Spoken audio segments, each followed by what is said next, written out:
अस्सलाम वालेकुम क्लास 7। आज हम मज़मून नवीसी का आगाज़ करेंगे। अपनी कवायद कॉपी पर आपने मज़मून नवीसी के बारे में तहरीर करना है। अच्छा बच्चों, आपने कवायद कॉपियाँ जो हैं स्कूल में चेकिंग के लिए भेजी हैं, ठीक है। तो अगर कॉपी आपके पास नहीं है तो आप फ़िक्रमंद मत हो, ठीक है। अभी आप ये लेक्चर जो अपने पास सेव कर लीजिएगा और जैसे ही कॉपी चेक हो के आपको वापस मिलेगी तो फिर आप अपने काम को आगाज़ कर लीजिएगा, यानी कि रिटर्न काम जो है आप फिर कर लीजिएगा। अभी फ़िलहाल रिटर्न काम आप स्टॉप करके और सिर्फ लेक्चर को गौर से सुने और उसको अपने पास महफूज कर लें, ठीक है। और जब कॉपियाँ मिलें तो अपना रिटर्न वर्क स्टार्ट कर लीजिएगा, ठीक है। तो चलिए हम बाकायदा आगाज़ करते हैं कि मज़मून कैसे लिखा जाता है और मज़मून क्या होता है, ठीक है। तो मज़मून नवीसी का फ़न बज़ाहिर नहायत मुश्किल है, ठीक है। मुश्किल नज़र आता है मज़मून लिखना बहुत ही, लेकिन इतना मुश्किल नहीं है। मज़मून 3 पैराग्राफ पर मुश्तमिल होता है और मज़मून 3 हिस्सों पर लिखा जाता है। आ रहा है समझ में? 3 पैराग्राफ पर मुश्तमिल होता है और 3 हिस्सों पर लिखा जाता है, ठीक है। और ये मज़मून के बाकायदा 3 हिस्से होती हैं, ठीक है। अच्छा, पहला हिस्सा क्या है? तमहीद। नंबर 1 तमहीद, ठीक है। नंबर 1 क्या है? तमहीद। तमहीद किसे कहती हैं? जैसे तमहीद हम उसे कहते हैं जिसमें मज़मून का उन्वान का मफ़हूम वाज़ेह किया जाता है। तमहीद में मज़मून के उन्वान का मफ़हूम वाज़ेह किया जाता है। इसको मैं इस तरह समझाती हूँ। अगर किसी इमारत की पहली ईंट में टेढ़ी रखी जाए तो उस पर तामीर होने वाली इमारत आखिर तक टेढ़ी रहती है। समझ रहे ना मेरी बात?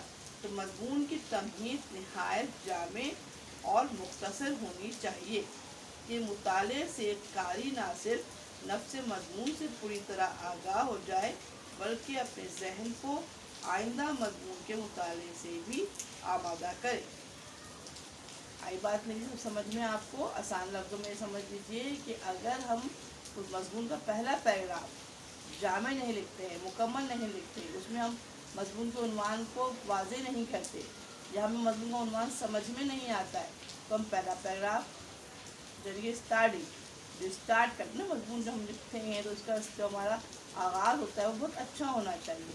और आगाज़ यानी इब्तिदाइया जो है, जो कि तमहीद कहलाता है, उसमें आप मज़मून का जो उन्वान होता है उसका मफ़हूम वाज़ेह करते हैं। अच्छा, अब नंबर 2 पे आ जाइए। मज़मून का दूसरा हिस्सा मतन कहलाता है, ठीक है। मज़मून का दूसरा हिस्सा मतन कहलाता है और मज़मून के इस हिस्से में उन्वान से मुताल्लिक़ जो है मालूमात को बयान किया जाता है।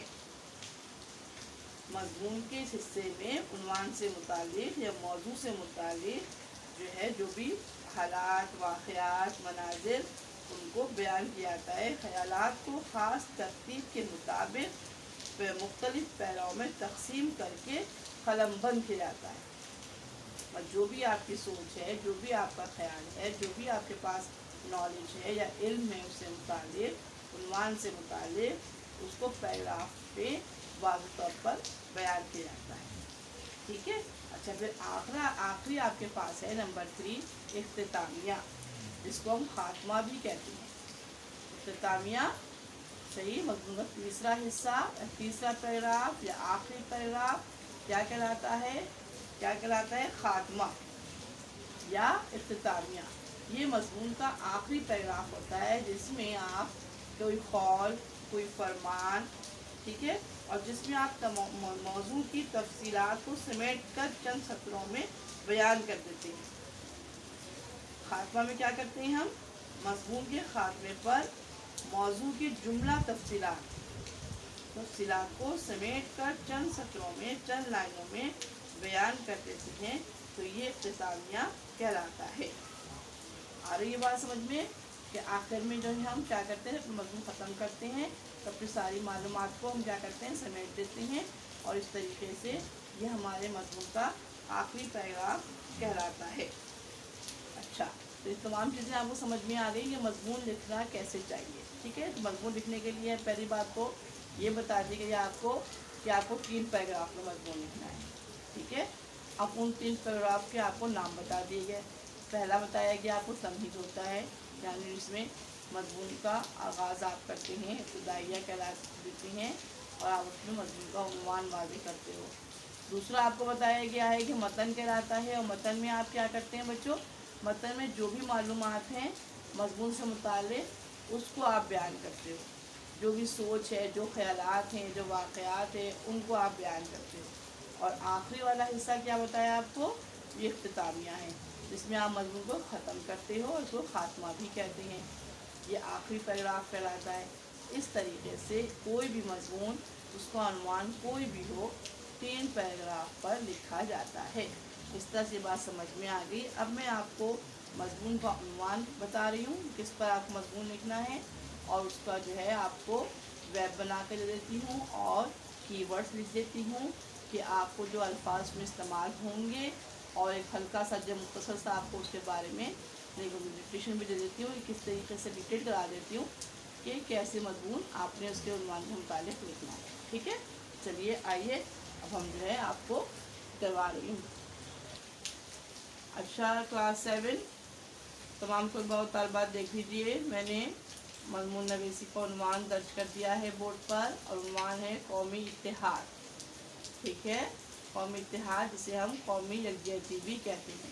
और साथ में मैंने वेब बनाया है, और इसमें जो है वो कीवर्ड लिख दिए हैं, वो अल्फाज लिख दिए हैं जो आपको मज़मून लिखने में मददगार साबित होंगे। सबसे पहले मैंने कुरानी आयत का तर्जुमा लिखा है, ये देखिए कुरानी आयत तर्जुमा। ठीक है, तो ये है कुरानी आयत जो है, वातसिमू बिहब्लिल्लाहि जमीअन वला तफर्रक़ू, वातसिमू जमीअन बिहब्लिल्लाहि वातसिमू बिहब्लिल्लाहि जमीअन वला तफर्रक़ू, और अल्लाह की रस्सी को मजबूती से थाम लो, अल्लाह की रस्सी को मजबूती से थाम लो, और आपस में तफर्रक़े में ना पड़ो। ठीक है, तो हमें दीन इस्लाम से भी जो है इस बात का दर्स मिलता है कि अल्लाह ताला ने भी जो है वो इत्तेहाद को और मिलजुल के रहने को पसंद फरमाया है। सही, पहला पैराग्राफ में आपने कौमी इत्तेहाद को डिफ़ाइन करना है, यानी कौमी इत्तेहाद से क्या मुराद है। तो आप पहले ये बताओगे कि कौमी इत्तेहाद या कौमी यकजहती से मुराद कौम का इकट्ठा होना, कौम का हर मामले में यकजा होना, और आपस में तमाम तर इख्तिलाफ़ात को भुलाकर एक होना। ठीक है, तमाम तर इख्तिलाफ़ात को भुलाकर एक होना, क्योंकि मशहूर मक़ोला है एक अकेला दो 11। मशहूर मक़ोला क्या है, एक अकेला दो 11, यानी कि एक आदमी की ताकत होती है वो कम होती है, लेकिन अगर उसके साथ दूसरा शख्स शामिल हो जाए, वो 2 हो जाए, तो 2 आदमियों की ताकत 11 हो जाती है, 11 अफराद के बराबर हो जाती है। एक अकेला दो 11, अकेले आदमी की ताकत जो होती है, क़ुव्वत जो होती है, वो कम होती है, लेकिन उसके साथ अगर 2 मिल जाते हैं, 2 हो जाते हैं, तो ताकत बढ़ जाती है। तो इसी वजह से आपस में मुत्तहिद रहना, यकजहती के साथ रहना जो है वो किसी कौम की तरक्की के लिए बहुत ज़रूरी है। सही है, कौम की तरक्की का राज, कौम की तरक्की का इन्हिसार किस चीज़ पर है, कौम के मुत्तहिद होने पर है, कौमी यकजहती पर है। आ रहा है समझ में। और मुसलमान कौम, ठीक है, हम सब मुसलमान हैं, और हमें तो इत्तेहाद को छोड़ना ही नहीं चाहिए, हम सबको तो मुत्तहिद रहना चाहिए। क्यों कि हमारा अल्लाह एक है, एक रसूल के मानने वाले हैं, हम एक अल्लाह के मानने वाले हैं, और एक काबा है, क़िबला भी हमारा एक है। सही है, तो इस लिहाज से हम एक तस्बीह, हम एक किसमें पुरो गए, हम एक कौमियत में पुरो गए, एक हम कौमियत बन गए, और वो कौमियत क्या है, मुस्लिम कौमियत कहलाती है। तो लिहाजा कौमी यकजहती या कौमी इत्तेहाद जो है वो बहुत ज़रूरी है। सही है। अच्छा, फिर मैंने लिखा है तस्बीह के दाने। तस्बीह के दाने से मुराद, एक तस्बीह के दाने कितने खूबसूरत लगते हैं, वो आपस में जुड़े हुए होते हैं। ایک تسبیح کو جب ہم اٹھاتے ہیں اس کے دانے جب آپس میں جڑے ہوئے ہوتے ہیں تو وہ بہت خوبصورت لگتے ہیں، ٹھیک ہے۔ لیکن اگر وہی تسبیح ٹوٹ جائے اور دانے بکھر جائیں تو کیا ہوتا ہے؟ ظاہر سی بات ہے، نقصان پہنچتا ہے، تسبیح جو ہے وہ ٹوٹ جاتی ہے نا۔ تو اگر کوئی قوم اور اس کے افراد وہ بھی متحد نہ ہوں، ان میں آپس میں ربط و ضبط نہ رہے، ربط و ضبط یعنی کہ تعلقات ان کے اچھے نہ ہوں، وہ آپس میں لڑتے رہیں، اچھے تعلقات نہ رہیں، ان میں برداشت ضبط یعنی میں برداشت نہ رہے، وہ ایک دوسرے کی بات کو برداشت نہ کریں، تو پھر کیا ہوگا؟ پھر ان کے اندر پھوٹ پڑ جائے گی، پھر وہ اتحاد سے نہیں رہیں گے۔ ایک تو یہ تو قومیت کی بات ہو گئی، لیکن ہم ایک گھر کو دیکھتے ہیں، اس کی مثال یہ بھی دیکھ لیجیے۔ اگر ایک گھر ہے یا ایک خاندان ہے، اس کے افراد مل جل کے نہیں رہ رہے، وہ متحد نہیں ہیں، تو کیا ہوگا؟ وہ گھر ٹوٹ جاتا ہے، وہ خاندان ٹوٹ جاتا ہے۔ تو لہٰذا یہ بات سمجھنے کی ہے کہ قومی یکجہتی یا قومی اتحاد جو ہے وہ کس قدر ضروری ہے۔ صحیح، اگر ہم تاریخ پر نگاہ ڈالیں اور ہم یہ دیکھیں کہ مسلمانوں نے پوری دنیا پر 800 سال حکومت کی، کس وجہ؟ جب انہوں نے 800 سال حکومت کی تو اس وقت انہوں نے کس گل کو اپنایا تھا؟ کس پر وہ قائم تھے؟ وہ متحد تھے، ان میں اتحاد تھا، صحیح ہے۔ اس لہٰذا وہ ترقی کے منازل طے کرتے گئے، ان کی حکومتیں بڑھتی گئیں، وسعت ملتی گئی ان کو۔ لیکن جب انہوں نے ان کے اندر اختلاف پیدا ہو گیا، ان میں غدار پیدا ہو گئے، آپس میں لڑنے لگ گئے، کوئی مہاجر ہو گیا، کوئی پٹھان ہو گیا، ٹھیک ہے، اس طرح قبیلے میں بڑھ گئے، منتشر ہو گئے، تو پھر کیا ہوا کہ مسلمانوں کے ہی ممالک چھین لیے گئے، سلطنتیں چھین لی گئی، ٹھیک ہے۔ اس میں آپ دیکھ سکتے ہیں ترکی کی سلطنت عثمانیہ کا زوال ہوا، صحیح ہے۔ پھر جنوبی ایشیا میں مسلمانوں کی حکومت چلی گئی، صحیح، جہاں مغل امپائر تھے، جہاں آپ نے پڑھا بادشاہت تھی، پھر کیا ہوا؟ بادشاہ دفعہ وہ زوال ہو گیا، وہ پھر سلطنت جو ہے وہ ان کی ختم ہو گئی اور وہاں پر جو ہے وہ ہندو قابض ہو گئے۔ آ رہی ہے بات سمجھ میں؟ تو اتحاد کتنا ضروری ہے۔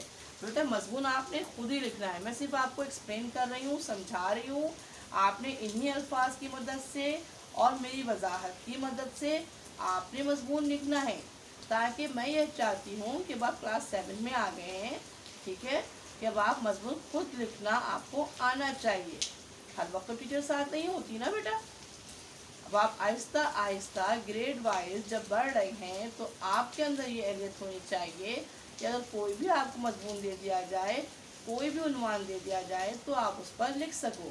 طریقہ کار بھی سمجھا دیا گیا آپ کو کہ کیسے لکھنا ہے، ٹھیک ہے، کتنے پیراگراف ہوں گے، پھر آپ نے ساری معلومات اکٹھی کرنی ہے، مفہوم آپ نے عنوان کا ذہن میں رکھنا ہے، تو آپ بآسانی کوئی بھی مضمون لکھ سکتے ہو۔ اسی طریقے سے جس طریقے سے میں نے بورڈ پر ویب بنایا ہے، آپ بھی اپنی کسی ویب بنائیے پہلے اور پھر مضمون اسٹارٹ کریے۔ آ رہا ہے نا سمجھ میں؟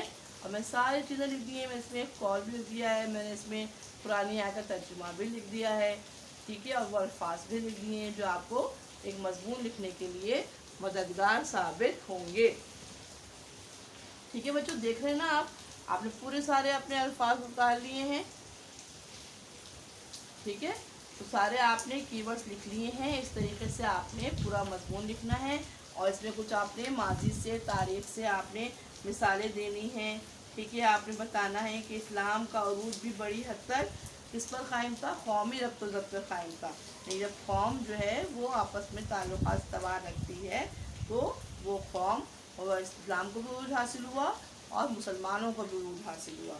لیکن جب مسلمانوں نے اتحاد سے رہنا چھوڑ دیا اور پھر کیا ہوا؟ یہی ہوا کہ مسلمانوں سے حکومتیں چھینتی چلی گئیں اور مسلمانوں پر غیر اقوام قابض ہو گئی۔ غیر اقوام نے ظلم و ستم کا بازار گرم جو کیا وہ کس وجہ سے کیا؟ مسلمانوں کا خون جو بہایا گیا تو وہ کس وجہ سے بہایا گیا؟ اس لیے کہ مسلمان متحد نہیں ہیں، مسلمانوں میں اتحاد نہیں ہے۔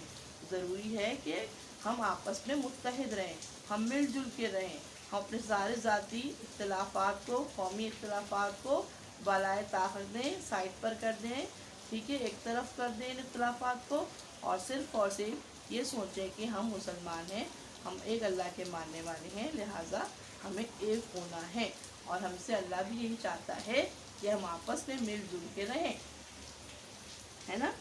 تو یہ آپ نے مضمون پورا اس طریقے سے لکھنا ہے، اور جو ہے اس کے بعد پھر آپ نے مضمون لکھنے کے بعد جب لکھ لیں گے تو پھر انشاءاللہ تعالیٰ جب کاپیز آپ کو مل جائیں گی تو وہ بچے کی کاپیز اسکول میں ہیں، وہ تو ظاہر ہے نہیں لکھ سکتے، لیکن ان کے پاس کاپی ہے وہ لکھ لیں، اور پھر جب لکھنے کے بعد پھر میں اس کو چیکنگ کے لیے آپ کو اسکول میں دوبارہ کاپی بھیج دیجیے گا صحیح، اور جن کے پاس ہے ابھی کاپی تو وہ لکھ کر بھیج دیں، اور جن کے پاس نہیں ہے تو بعد میں سبمٹ کرا دیں لکھ کے مضمون۔ اس طریقے سے آج کی کلاس کا اختتام ہوتا ہے۔ اب ہم انشاءاللہ اگلی کلاس میں ملیں گے، جب تک کے لیے اجازت دیجیے، اللہ حافظ۔